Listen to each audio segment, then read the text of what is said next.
Hi everyone, welcome back to Digital Partners. In today's video, we are going to show you how to reset your keyboard settings on Android. If this video is helpful, let us know in the comments, leave a like, and subscribe to our channel for more tutorials.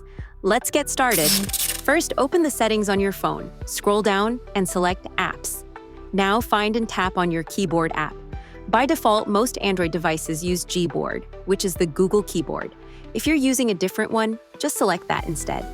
Next, scroll down and tap on Storage. At the bottom, you'll see two options, Clear Cache and Clear Data. Tap on Clear Data to reset all keyboard settings to their default state. And that's it.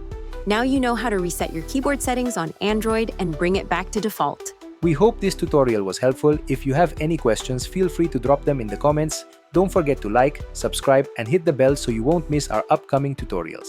Thanks for watching Digital Partners, and I'll see you in the next video. Bye.